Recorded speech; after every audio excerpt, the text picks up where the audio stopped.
তো ঘরে অনেকদিন ধরে বেসনটা পড়েছিল, তো ভাবলাম যে আজকে এই মজার লাড্ডুটা বানিয়ে ফেলি। আর এটা যে এত সহজ বানানো, আর এই রেসিপি না দেখে বুঝবেনই না এটা কতটা সহজ। আসসালামু আলাইকুম সবাইকে, কেমন আছেন সবাই? আশা করি তো ভালো আছেন। আলহামদুলিল্লাহ, আমিও ভালো আছি। এখানে প্রথমে কিন্তু আমি 1.5 কাপ বেসন দিয়ে আমি এই লাড্ডুটা বানাবো। তো প্রথমে কিন্তু 1 কাপ দিয়েছি। তারপর এখানে কিন্তু সামান্য পরিমাণ একটু লবণ দিয়েছি। মিষ্টিতে আবার লবণ যদি না দেন তাহলে মিষ্টিটা কিন্তু মানে খেতে ভালো লাগে না। তার জন্য সামান্য পরিমাণে একটু লবণ দিবেন। আর এখানে যেটা পাতলা বেটার করে নেব, আমি কিন্তু প্রথমে এখানে 1 কাপ দিয়েছি, আর পরে দেব 1/2 কাপ বেসন।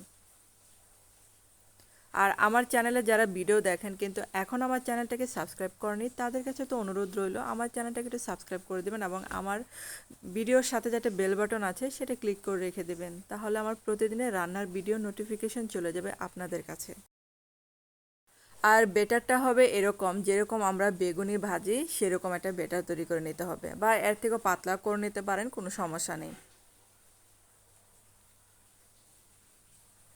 আর এখন একটা প্যানে সামান্য পরিমাণে আমি তেল দিয়ে নেব। আর এখানে বেশি তেল দেওয়ার দরকার নেই, অল্প তেলেই মানে আমি ভেজে নেব।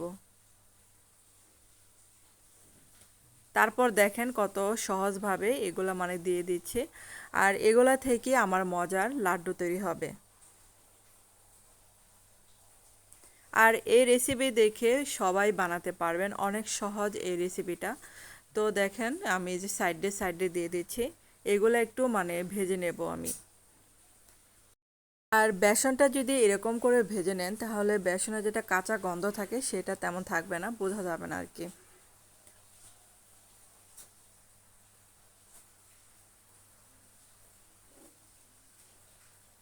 এরকম করে মচমচা করে ভেজে নিলেই হবে। মচমচা না হলেও মানে দুই সাইড যেন হয়ে যায়, কাঁচা গন্ধটা যেন না থাকে বেসনের, তার জন্য এরকম করে ভাজা।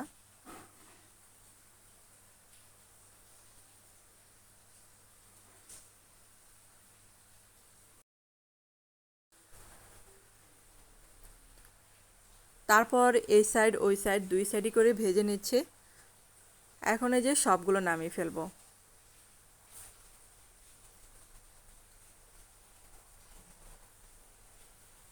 এখন এই যে বাকি যেগুলা ছিল বেটার সেগুলা এখন ভেজে নিচ্ছি।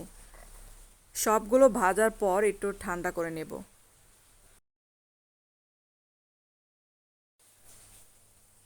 তো এগুলা কিন্তু সেমভাবে ভেজে নিচ্ছি। আর বেশি যদি লেগে যায় তাহলে একটু সামান্য পরিমাণে আবারও তেল দিয়ে নেবেন। তো এগুলা ভাজা শেষ, তো আমি এগুলা ঠান্ডা করে নিলাম ফ্যানের বাতাসে। আর এখন একটা এই যে ব্লেন্ডারে আমি এগুলা ছোট ছোট টুকরো করে দিচ্ছি। এগুলা একটু ব্লেন্ডারে গুঁড়ো করে নেবেন।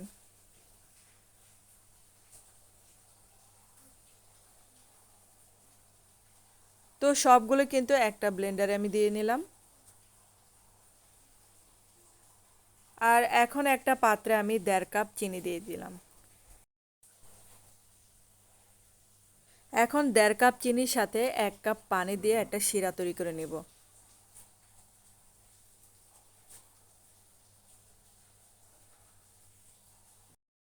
আর এখন একটু কালারের জন্য আমি একটু ফুড কালার দিলাম।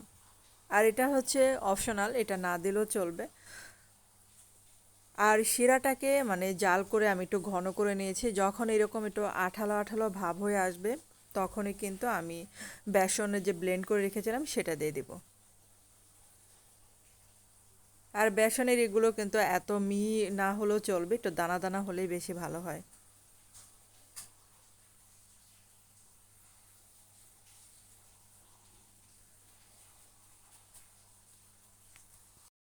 এখন এই যে উপকরণগুলো ভালো করে এই চিনির শিরার সাথে মিশিয়ে নিতে হবে।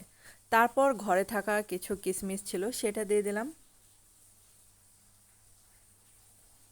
আর এখন কিছু যে চীনা বাদাম আমি একটু মানে আধা ভাঙা করে নিয়েছি সেটা দিয়ে দিলাম। আর এই লাড্ডুর সাথে মানে একটু বাদামগুলো কামড়ে কামড়ে পড়লে কিন্তু ভীষণ মানে অনেক ভালো লাগে। তো যদি থাকে তাহলে দিবেন, আর যদি না থাকে না দিলেও চলবে।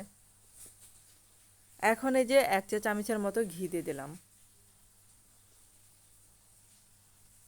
আর এটা যখন একদম মানে শুকিয়ে যাবে, একদম এই যে প্যানের গা ছেড়ে ছেড়ে আসবে, তখনই কিন্তু এটা নামিয়ে ফেলবো আমি। আর এটা কিন্তু মানে গরম অবস্থিত নরমই থাকে, তো আমি একটু হালকা ঠান্ডা করে নিয়েছি। এখন এই যে এক হাত দিয়ে আমি যেটা লাড্ডুর আকারে বানিয়ে নিচ্ছি।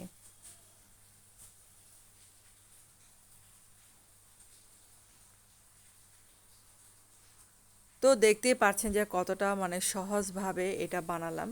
তো বাসায় অবশ্যই বানাতে পারবেন এটা। আর আমার এই রেসিপি দেখে যদি বানান তাহলে অবশ্যই আমার এই কমেন্ট বক্সে জানাবেন যে কেমন হলো। তো হয়ে গেল আমার মজার মানে বেসনের লাড্ডু।